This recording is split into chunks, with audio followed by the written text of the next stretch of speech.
Story 36. The Transfiguration. One day, Jesus took 3 of his disciples, Peter, James, and John, with him. The disciple named John was not the same person who baptized Jesus. They went up on a high mountain by themselves to pray. As Jesus was praying, his face became as bright as the sun. His clothes became as white as light, whiter than anyone on earth could make them.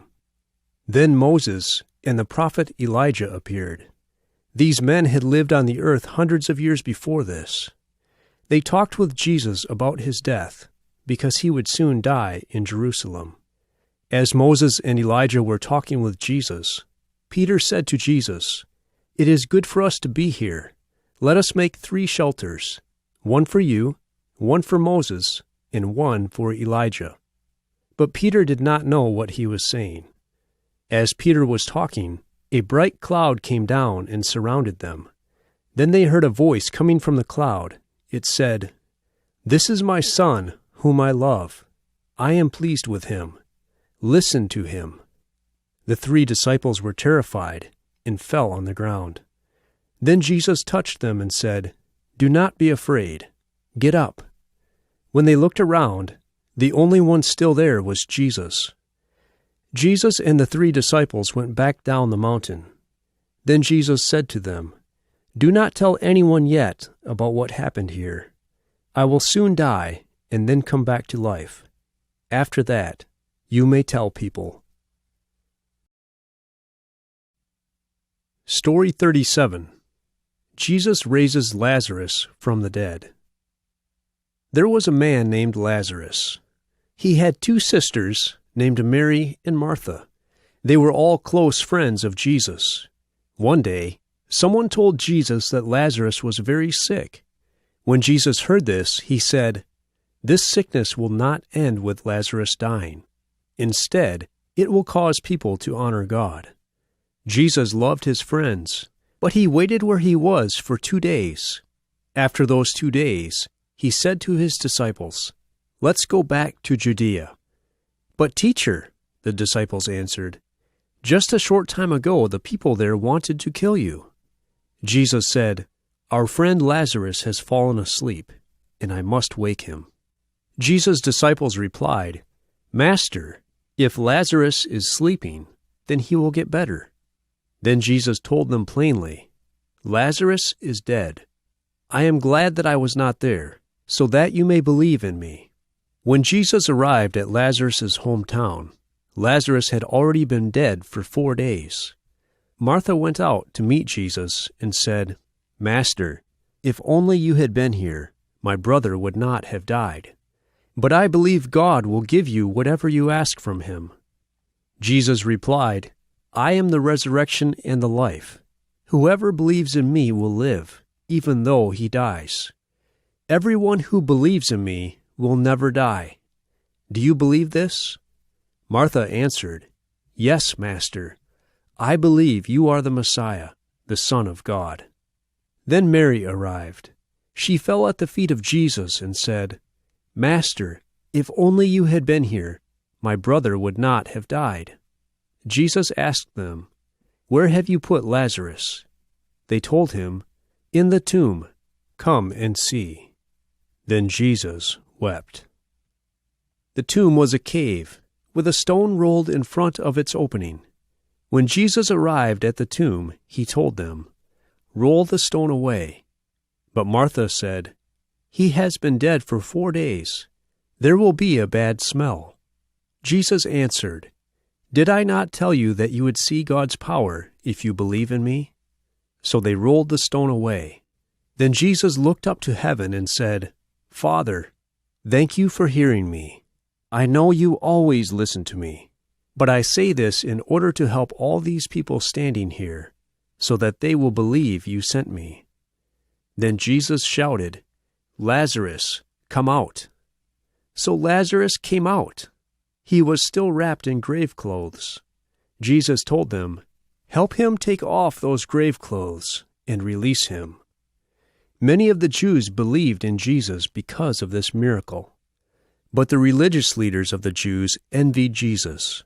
So they gathered together to plan how they could kill Jesus and Lazarus. Story 38. Jesus is betrayed. Every year, the Jews celebrated the Passover. This was a celebration of how God had saved their ancestors from slavery in Egypt many centuries earlier. About 3 years after Jesus first began preaching and teaching publicly, Jesus told his disciples that he wanted to celebrate this Passover with them in Jerusalem, and that he would be killed there. One of Jesus' disciples was a man named Judas. Judas was in charge of the apostles' money bag, but he often stole money out of the bag. After Jesus and his disciples arrived in Jerusalem, Judas went to the Jewish leaders. He offered to betray Jesus by handing him over to them in exchange for money. He knew that the Jewish leaders did not accept that Jesus was the Messiah. He knew that they wanted to kill him. The Jewish leaders, led by the high priest, paid Judas 30 silver coins to betray Jesus by handing him over to them. This happened just as the prophets said it would. Judas agreed, took the money, and went away. He began looking for an opportunity to help them arrest Jesus. In Jerusalem, Jesus celebrated the Passover with his disciples. During the Passover meal, Jesus took some bread and broke it. He said, "Take and eat this. This is my body, which I will give for you. Do this to remember me."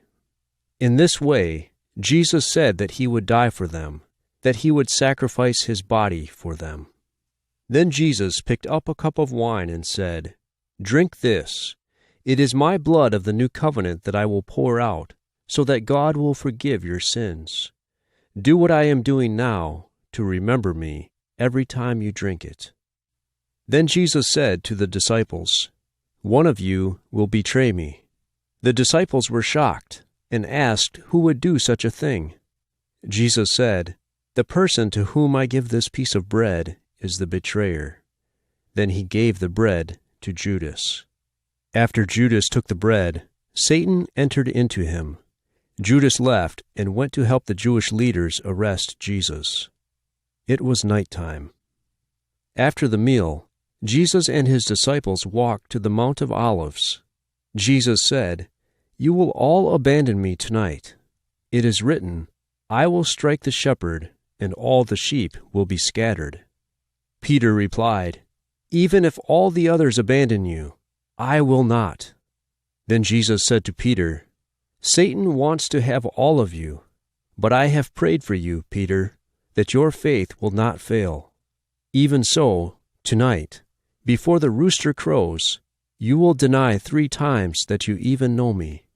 Peter then said to Jesus, "Even if I must die, I will never deny you." All the other disciples said the same thing. Then Jesus went with his disciples to a place called Gethsemane. Jesus told his disciples to pray that Satan would not tempt them. Then Jesus went to pray by himself. Jesus prayed 3 times, "My Father, if it is possible, please let me not have to drink this cup of suffering. But if there is no other way for people's sins to be forgiven, then let your will be done." Jesus was very troubled, and his sweat was like drops of blood. God sent an angel to strengthen him. After each time of prayer, Jesus came back to his disciples, but they were asleep. When he returned the 3rd time, Jesus said, "Wake up, my betrayer is here." Judas came with the Jewish leaders, soldiers, and a large crowd. They were carrying swords and clubs. Judas came to Jesus and said, "Greetings, teacher," and kissed him. He did this to show the Jewish leaders the man to arrest. Then Jesus said, "Judas, are you betraying me with a kiss?" As the soldiers were seizing Jesus, Peter pulled out his sword and cut off the ear of a servant of the high priest. Jesus said, "Put the sword away. I could ask the Father for an army of angels to defend me, but I must obey my Father." Then Jesus healed the man's ear. Then all the disciples ran away. Story 39. Jesus is put on trial. It was now the middle of the night. The soldiers led Jesus to the house of the high priest, because he wanted to question Jesus. Peter was following far behind them. When the soldiers took Jesus into the house, Peter stayed outside and warmed himself by a fire. Inside the house, the Jewish leaders put Jesus on trial. They brought many false witnesses who lied about him.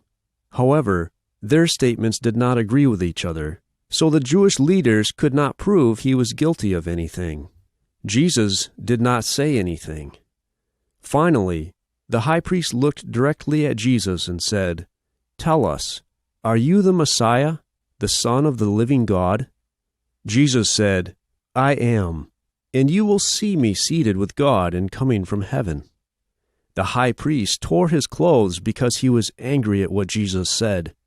He shouted to the other leaders, "We do not need any more witnesses to tell us what this man has done.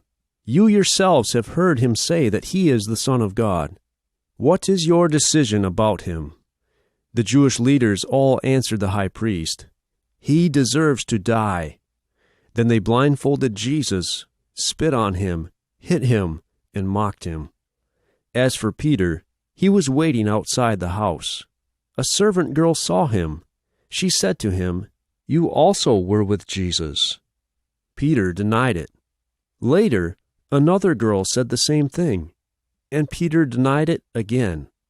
Finally, some people said, "We know that you were with Jesus, because you both are from Galilee." Then Peter said, "May God curse me if I know this man." Immediately after Peter swore like this, a rooster crowed. Jesus turned around and looked at Peter. Peter went away and cried bitterly. At the same time, Judas, the one who had betrayed Jesus, saw that the Jewish leaders had condemned Jesus to die. Judas became full of sorrow and went away and killed himself. Now the governor of the land was Pilate. He worked for Rome. The Jewish leaders brought Jesus to him. They wanted Pilate to condemn Jesus and kill him. Then Pilate asked Jesus, "Are you the king of the Jews?" Jesus answered, "You have said the truth, but my kingdom is not here on earth. If it were, my servants would fight for me. I have come to earth to tell the truth about God. Everyone who loves the truth listens to me." Pilate said, "What is truth?" After speaking with Jesus, Pilate went out to the crowd and said, "I cannot find any reason that this man deserves to die." But the Jewish leaders in the crowd shouted, "Crucify him!" Pilate replied, "He is not guilty of doing anything wrong." But they shouted even louder. Then Pilate said a third time, "He is not guilty." Pilate became afraid that the crowd would begin to riot, so he agreed to have his soldiers crucify Jesus. The Roman soldiers whipped Jesus and put a royal robe and a crown made of thorns on him. Then they mocked him by saying, "Look, the King of the Jews." Story 40. Jesus is crucified.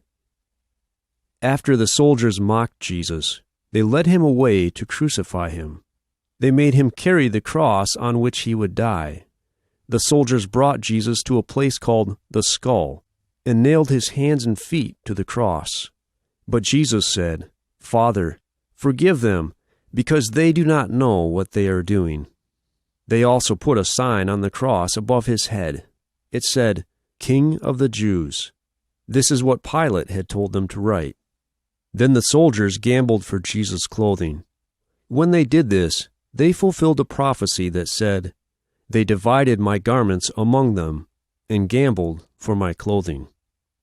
There were also 2 robbers, whom the soldiers crucified at the same time.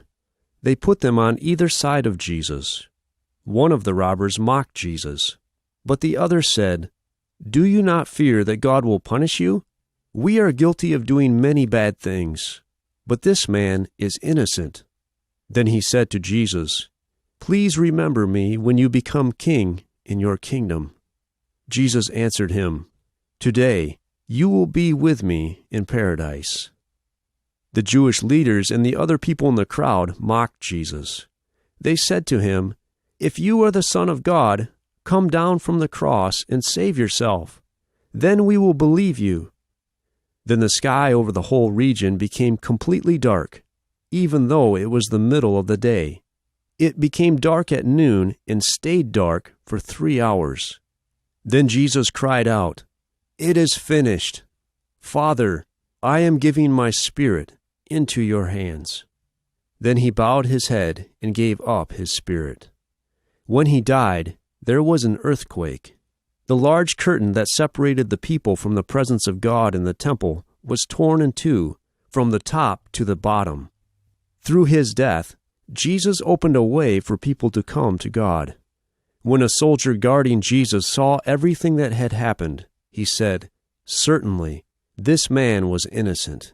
He was the Son of God." Then 2 Jewish leaders named Joseph and Nicodemus came. They believed that Jesus was the Messiah. They asked Pilate for Jesus' body. They wrapped his body in cloth. Then they took it to a tomb cut out of rock and placed it inside. Then they rolled a large stone in front of the tomb to block the opening.